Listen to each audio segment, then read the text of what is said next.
ព្រៃអង្គរលើ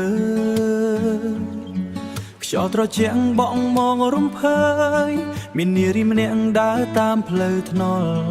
ស្រស់ស្អាតដូចផ្កាដកក្នុងព្រៃឈើភ្នែកនាងភ្លឺដូចពន្លឺ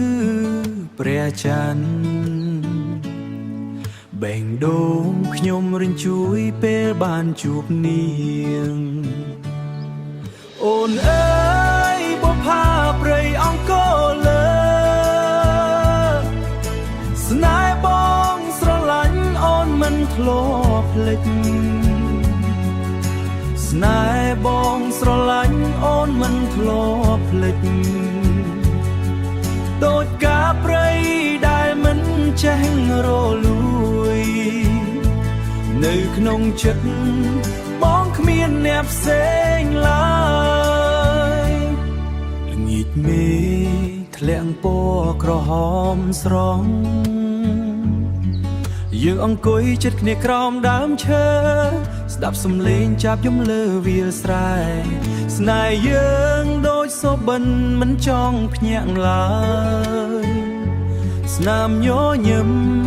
អូននៅក្នុងចិត្តបងធ្វើឲ្យជីវិតបងមានន័យពិត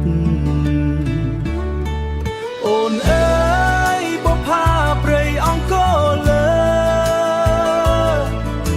ស្នេហ៍បងស្រឡាញ់អូនមិនធ្លាប់ភ្លេចស្នេហ៍បងស្រឡាញ់អូនមិនធ្លាប់ភ្លេច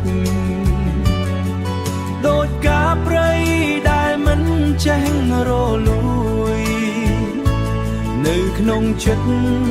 បងគ្មានអ្នកផ្សេងឡើយបើថ្ងៃណាអូនត្រូវចាឆ្ងាយទៅ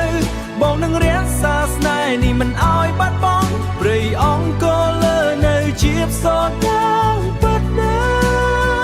ស់ស្នេហ៍យើងនឹងរស់នៅជារៀងរហូតបុប្ផាព្រៃអង្គរលើអើយស្នេហ៍នេះបងផ្ដល់អូនតែម្នាក់គត់ម្នាក់គ្រូ